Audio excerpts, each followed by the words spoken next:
When I create, I I am so deep in my worlds, from how it sounds to what it tastes like to how the touch is to sense of smell. And part of the reason is because I have synesthesia, where all my receptors are a little bit more sensitive. When I can use my imagination to go somewhere, it's not that I'm going somewhere. I'm like opening a portal of receiving what was already there, and I'm just taking it out of the tool box or toy chest and bringing it into this material world.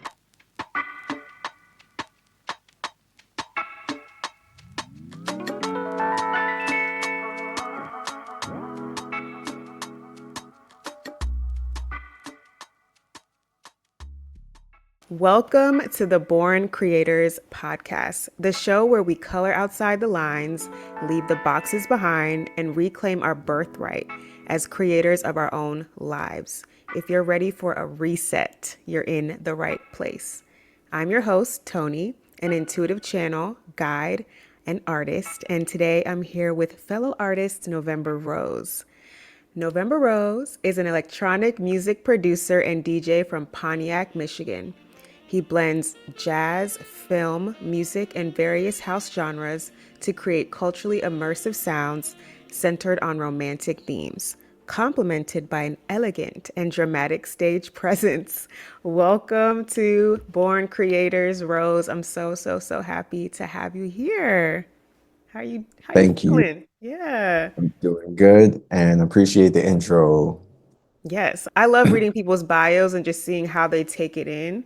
Like how do you take in the body of work that you put out there? But I do want to share how we know each other. We connected over a year ago at Connected Camping, which is this overnight camp for adults with music, incredible plant-based food, frolicking, and like team activities. Rose and I were on the same team, the winning team, might I add.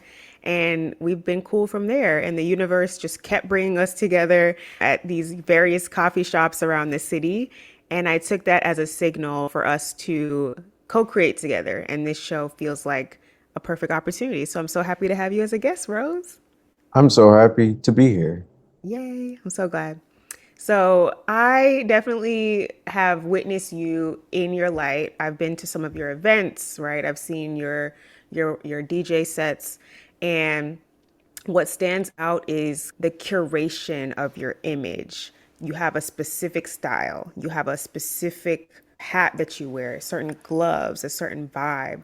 And I just find that to be so fascinating. It's like you created a character, but not a caricature, which is a complete difference. So, can you tell us about who November Rose is and how you developed that expression of yourself?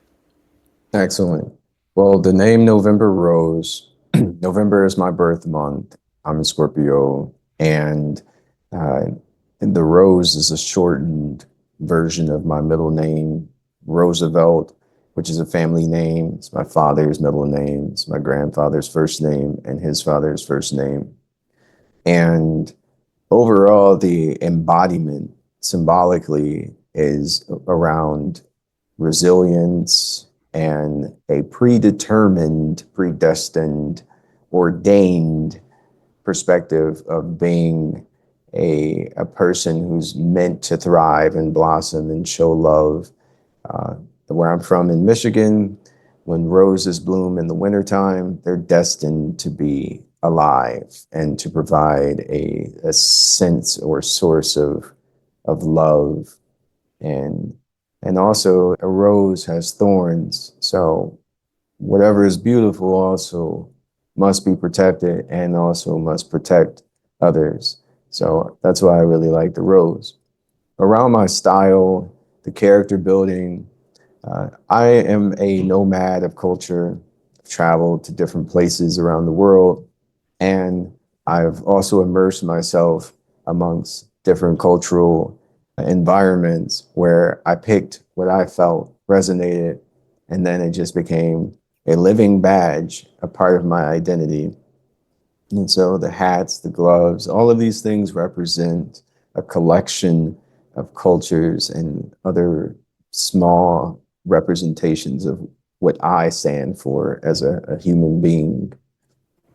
I love that so much. And I know you call yourself the samurai cowboy. So talk to me about how that came to be. It feels like it is this amalgamation of different cultures. So how did we get there?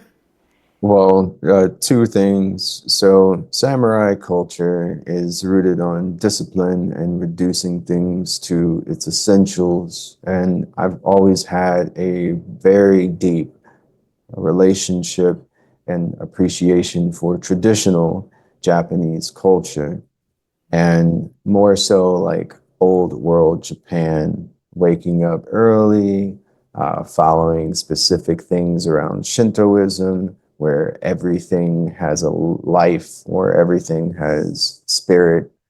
And then also a sense of just ordained discipline and devotion to what I do. Uh, Japanese culture is a culture that is just embedded in their like sense of being as a sense of self mastery. And through my experiences of challenges, I look to that as a practice of not just feeling sorry for myself, but more so refining, honing who I am. And then the cowboy culture, it kind of came from me growing up watching Westerns from with my dad and my grandparents. And it wasn't just a specific kind of cowboy. It was the cowboy that went into town as a traveler.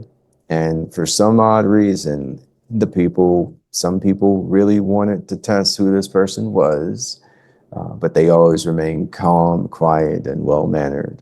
And and they had a signature move or gesture before they gave the person the last chance to redeem themselves, which was this swipe of the hat, of which I put into my sets when I'm wearing my brims. But the bigger thing is the duality, the yin and yang. So with samurai culture, you have discipline. With cowboy culture, you have freedom. And you cannot have freedom without discipline.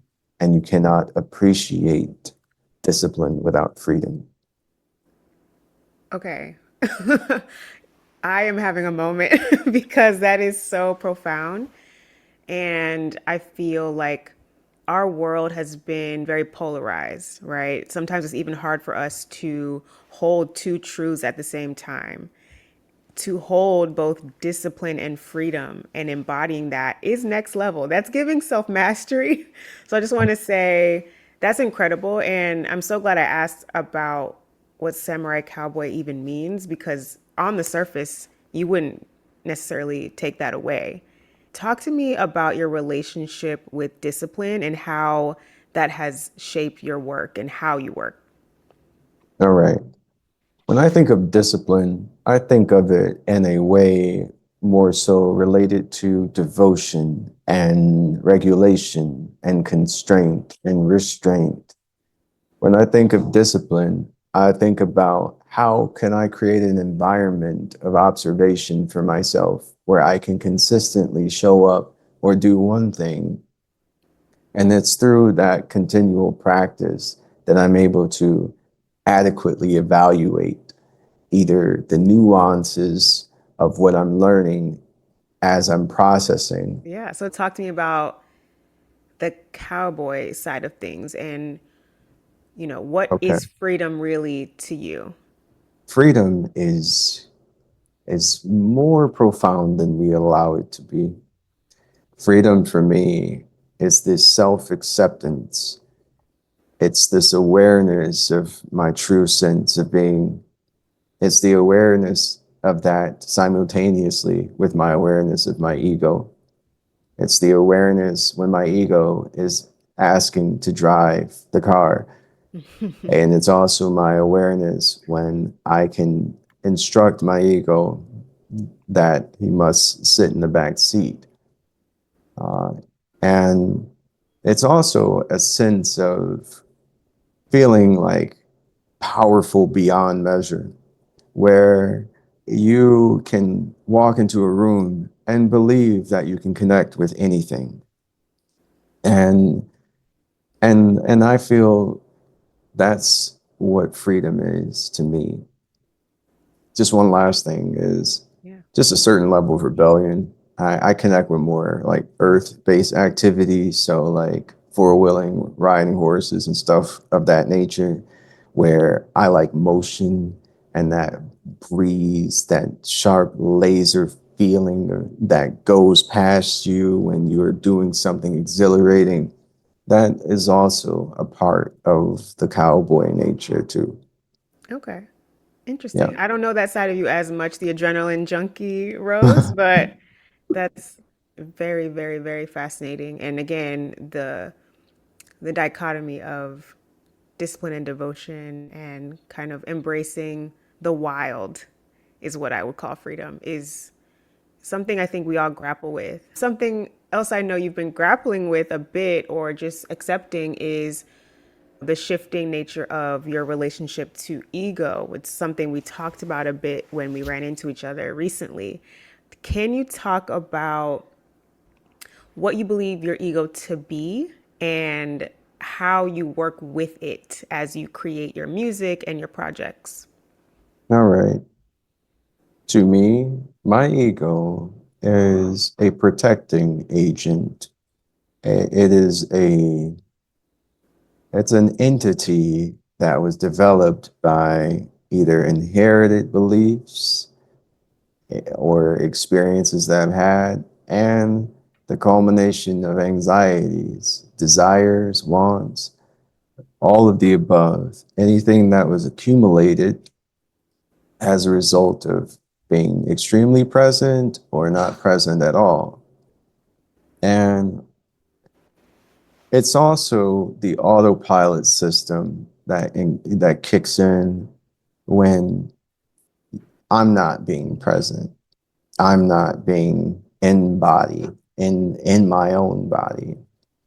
And my ego shows up in different ways. If I'm trying something new, this is common for anybody, but trying something new, uh, going beyond a comfort zone, um, being willing to accept my immediate surroundings, everything that is the opposite of flow, all of the ebb, the ego tries to protect, in my opinion.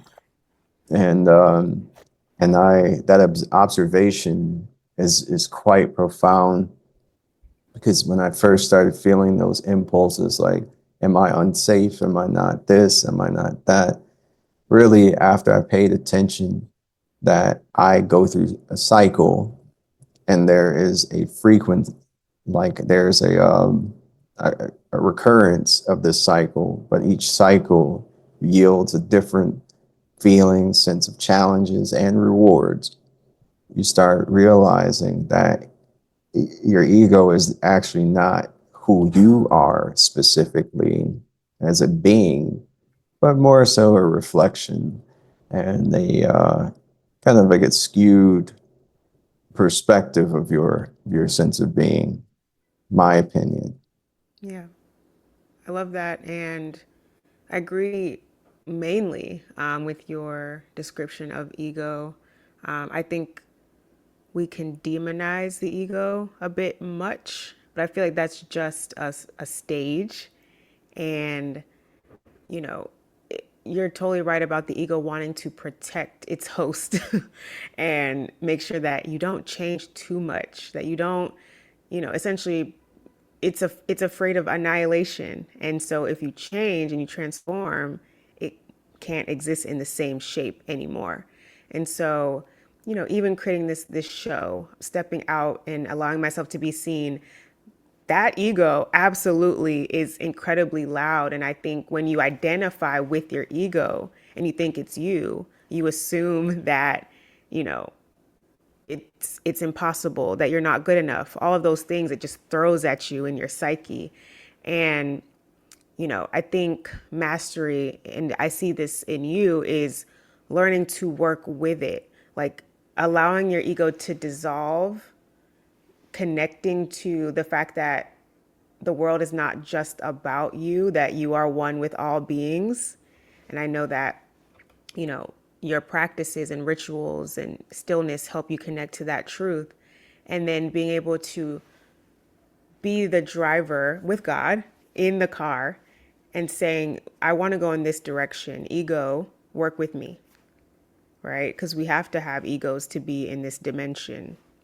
It's how we kind of create that separation from each other, even though we're always inextricably linked to each other.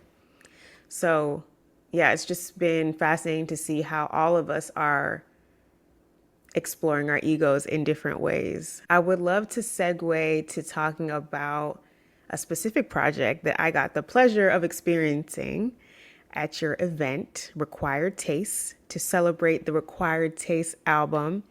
And I want to talk about that specifically because you shared that that album and body of work was born out of a pretty tough time for you, where you were battling some anxiety, some imposter syndrome, questioning your worth. And you specifically said in your post that you decided to create the world you wanted to live in with that album and that project. Can you please share about that and the state of mind you were in as you were creating it? Yes, I can. During the time that inspired that album, I had a judgmental relationship with Atlanta, the city of Atlanta.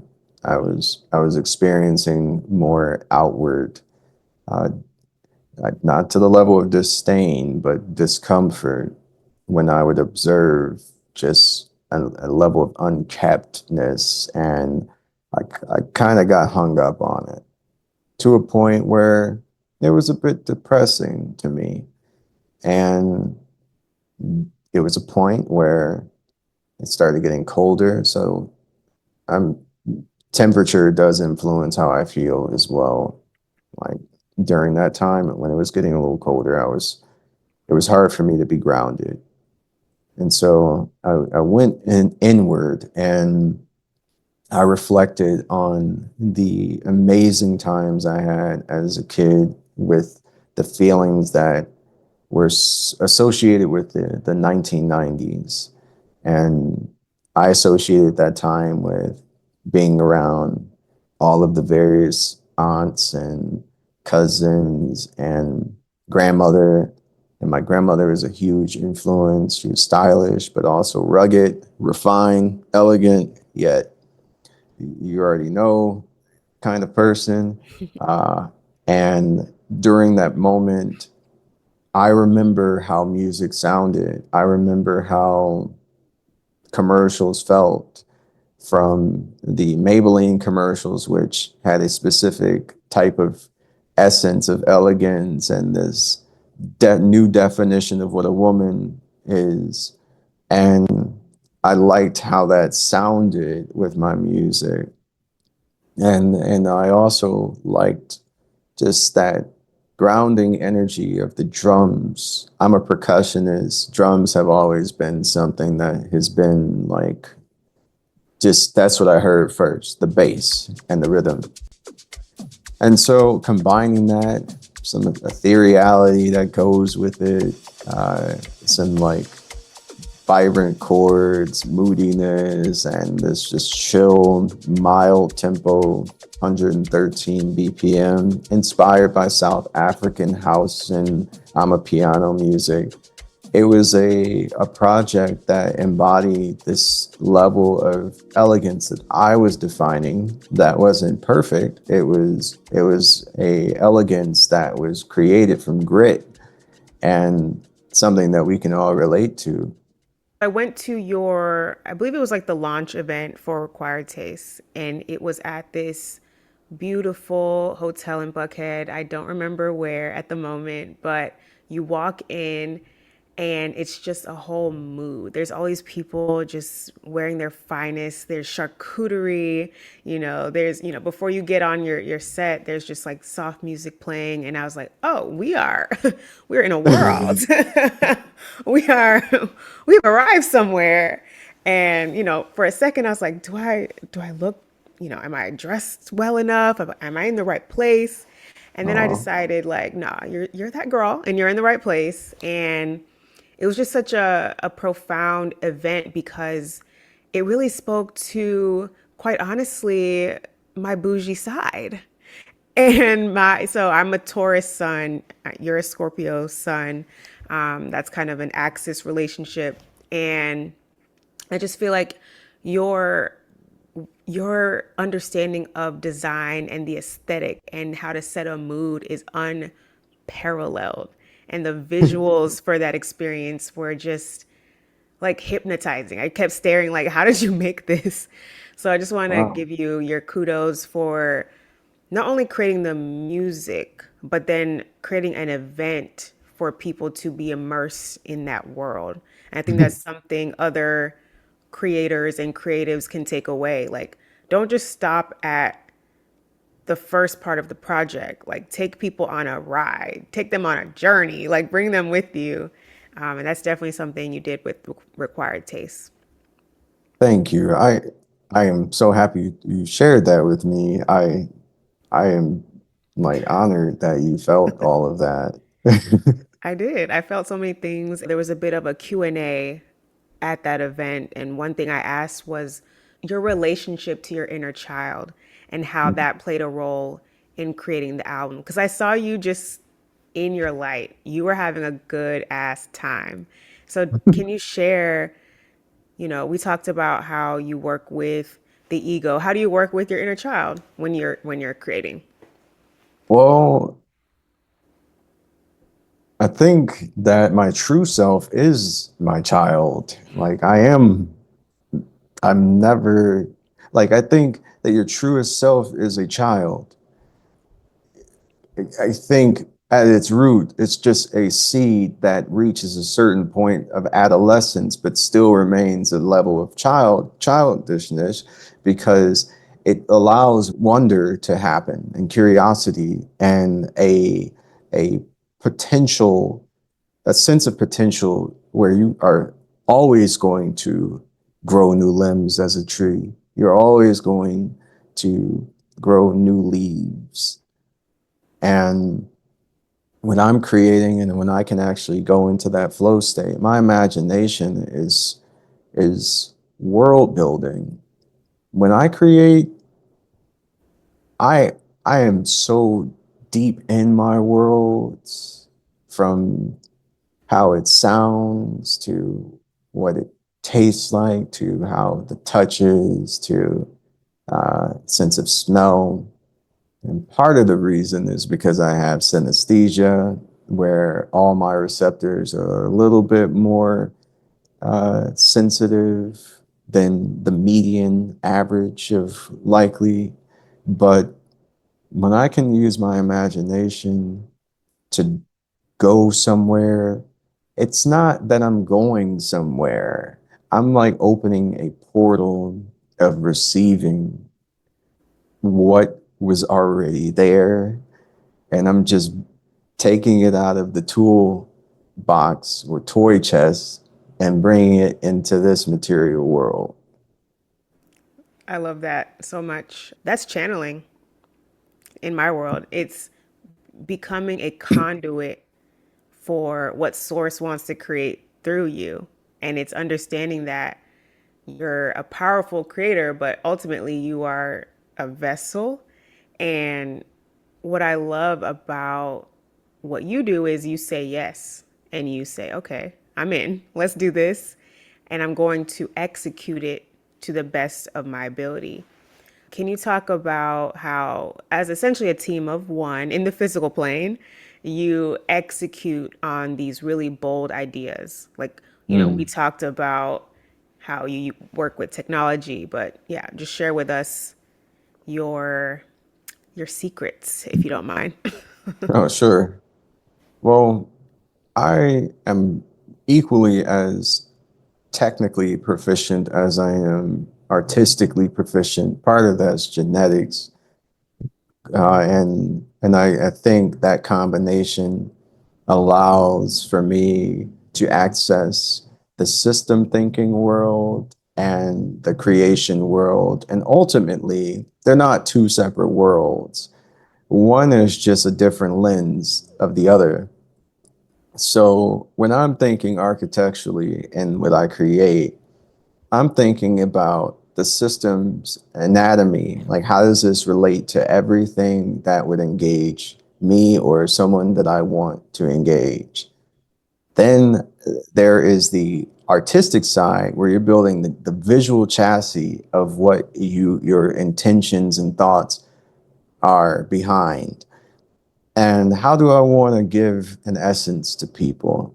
Typically, it's inspired by my appreciation for women, because I grew up around women that were, again, both elegant, yet they were representations of strength, as many of those people of color, Black households were. But in my environment, there was not many male figures that were just around and I think that's a Midwestern thing as well, but I'm not sure. But overall, there's a certain appreciation that I have around it because I feel like it's more symbolic to just this strength and being able to receive that women have. And I feel like there's a certain embodiment that I'm inspired by when I'm aware that one person can create a portal like infinitely just by just being alive, Mm.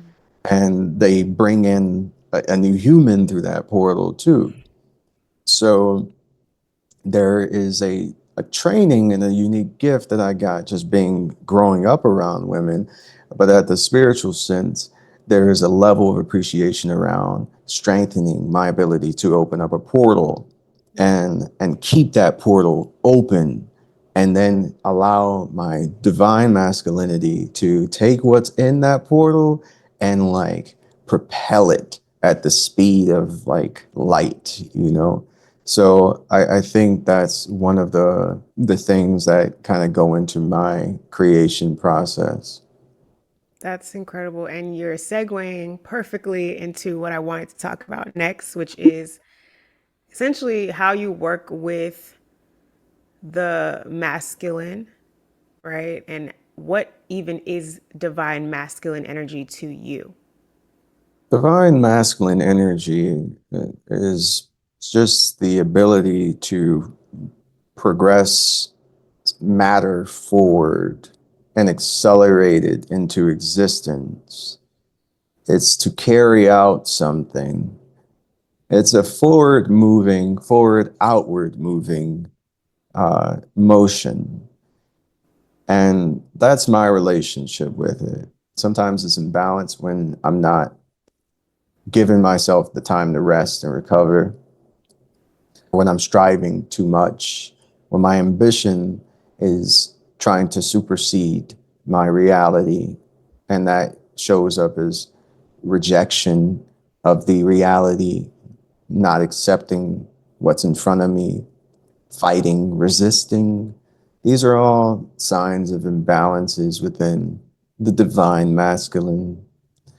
Yeah, I hear that. And it speaks to me too. We each hold both masculine and feminine energies. And I think the over polarization that we talked about before, where, you know, you feel like as a man, you have to only be in your masculine, and as a woman, you can only be in your feminine. And that doesn't even account for queer people, right? So it doesn't make sense as a baseline. But what I'm hearing you say is you're aware and you appreciate your inner feminine energy, and you understand that it is about, you know, going within, resting, stillness, and your masculine energy externalizes what you may see in your third eye, in your vision when you're resting.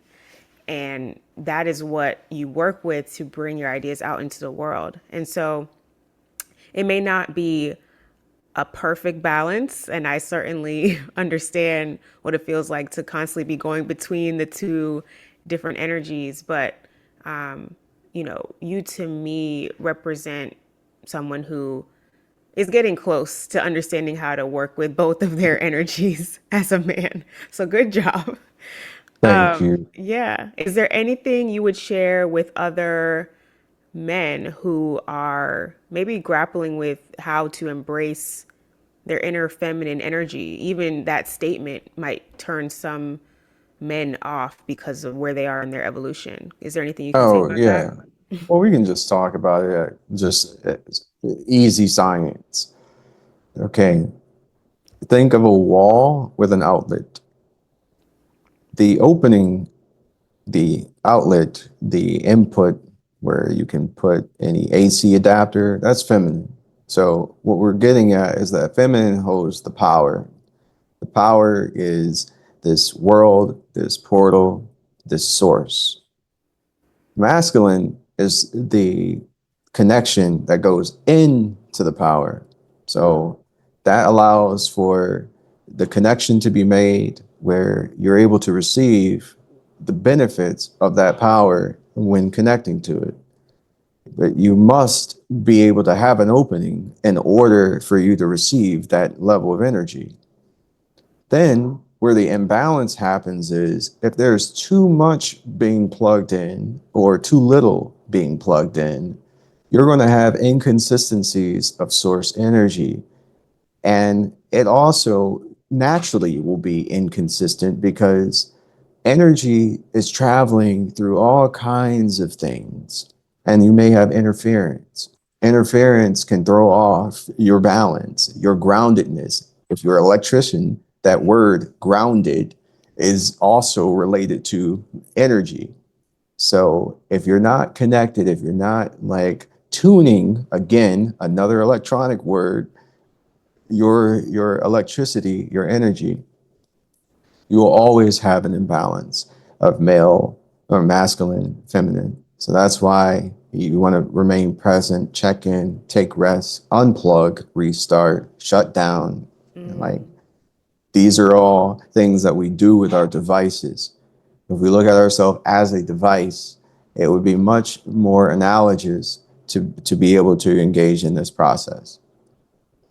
Thank you for that. I feel myself being like, but we're not devices, but we ultimately are electromagnetic beings, right? Or organic beings, but there is some science, like you said, to our inner polarity and understanding that, you know, you are all of it and you need all of that electricity and magnetism to be in flow with each other to create what source wants to create through you, not just what the ego wants to create, which can be, it's almost like a cheap thrill, but it doesn't sustain you. It doesn't give you life. It just, Doesn't. it's a short-term payoff. This is such a beautiful conversation. I have one final question for you, and I ask all of my guests, and I would love to hear your perspective. What is a creator to you? A God, a creator is just a, if we're talking about on earth, it's just a human God. It's being able to take what you feel, what you would like to exist, what you appreciate, and then materializing it with the resources that you have, either in thought power or physical manifestation. That is what a creator does. A role of the creator is a volcano. A volcano is both a mountain and a source of fire. As a source of fire, it moves, it destroys, and it rebuilds. As a mountain, it provides structure, it provides a sense of stability, and it also allows a foundation for the newer creations to live and thrive on. is quite profound. And I will never look at volcanoes the same, Rose. Thank you so much. So good. Okay, so Rose, how can people find your music and stay up to date with your work? Well, you can find my music on all major platforms. And when I get back active in these streets with programming, you'll be able to experience any of the new programming that I have live, which hopefully would be in the second quarter of 2025. But otherwise, if you're in town, I'm at some type of local coffee shop that has nice lighting, good comfortable seating, and fine pastries. Uh, and that's another way to engage with me in just everyday human conversation. So that's how you can find me. But online, it's under November Rose. Beautiful. Thank you, Rose. Thank you. Yes, thank you. If you enjoyed this conversation, be sure to like, subscribe, and rate Born Creators on YouTube, Apple Podcasts, Spotify, or wherever you listen to podcasts. And be sure to connect with us on social. You can follow the show at borncreators.project on Instagram. And you can follow me, your host, at Intuitive Tony with an I. Thank you for tuning in. And until next time, remember, you are a born creator.